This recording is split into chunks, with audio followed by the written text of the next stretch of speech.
L'évidence était donc là de constater que ce que nous avons envoyé auprès de notre autorité suprême naturelle, Sa Majesté Makosso IV, nous est revenu comme une lettre qui retourne à son expéditeur.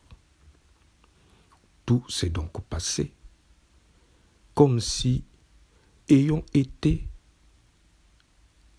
sortir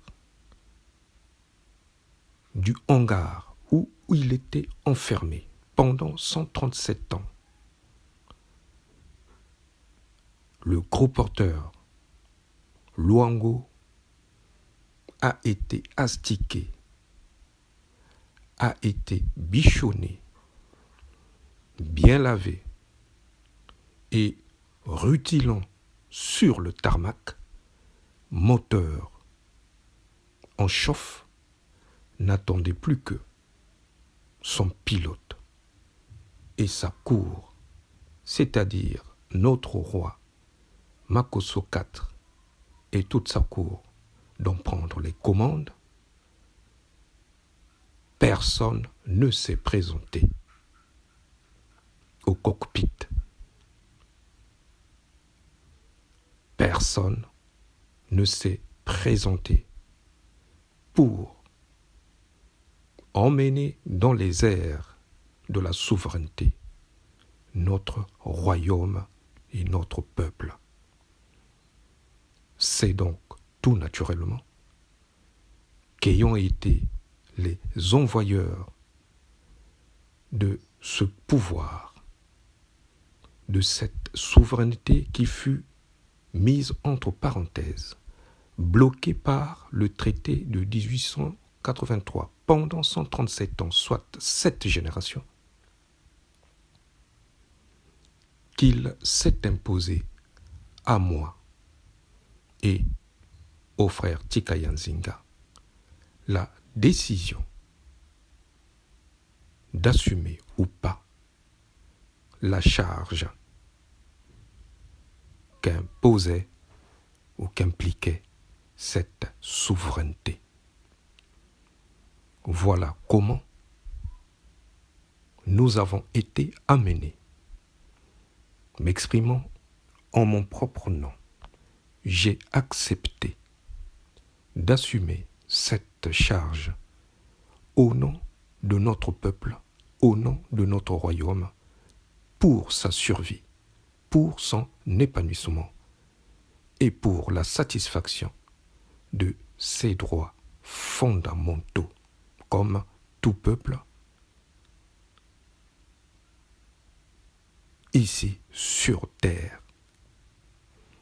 Je n'ai donc pas, moi, Makosso, 5, devenu ainsi par un concours de circonstances, usurpé le titre de roi du Luango. Il s'est imposé à moi.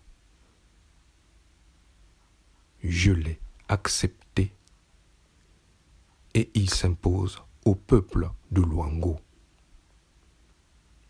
Je suis votre roi. À ce titre, au nom de Tinga Nguvuba, qui fédère, qui fait interagir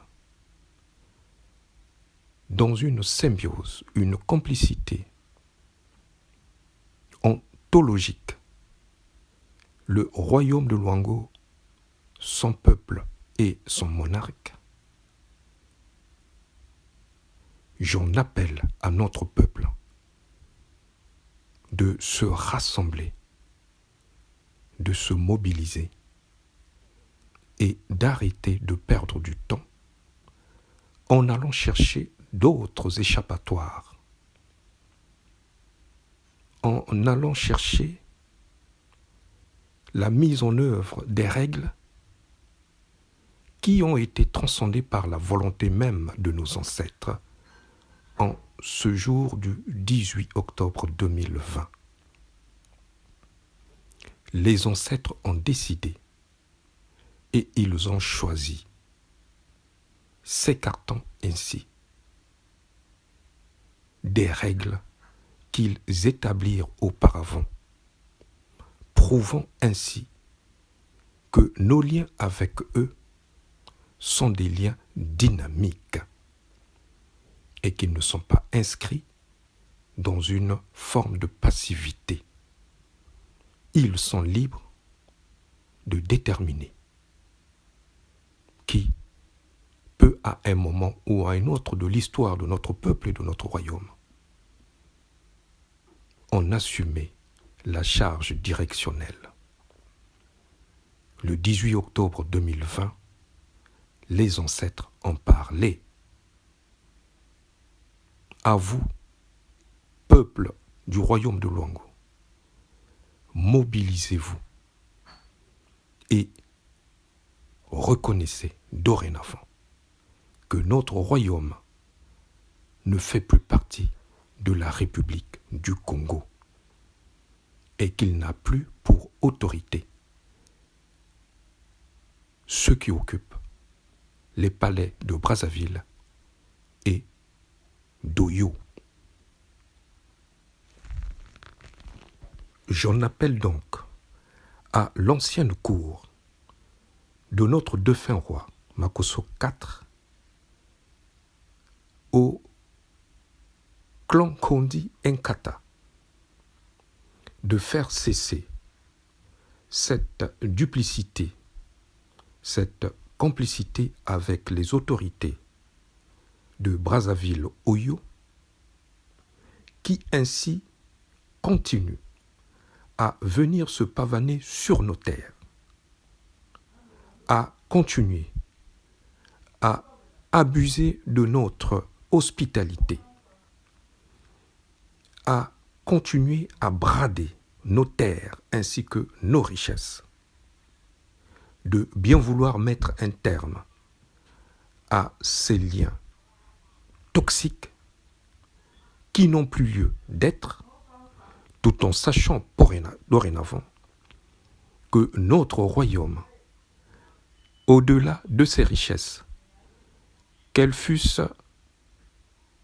du sous-sol ou marines, est capable d'apporter le bien-être à ses filles et fils. Je vous demande, à vous, qui aviez encore une parcelle ou s'estimant détenir une parcelle d'autorité, de mettre un terme sans délai à ses liens avec M. Denis Sassou Nguesso et sa femme Antoinette Thibota, dont l'emprise sur nos terres et sur les nôtres a engendré que recul sur recul et déstabilisation profonde de notre société et n'aura été que une source de malheur, de destin brisé. Dorénavant, la lumière est là, éclairée par nos ancêtres, ayant ainsi réussi à déjouer le piège de 137 ans. Nous sommes debout, tous,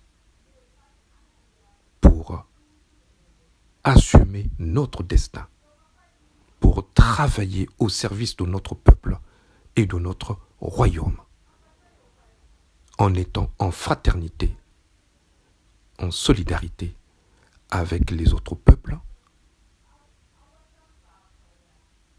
épris des mêmes valeurs,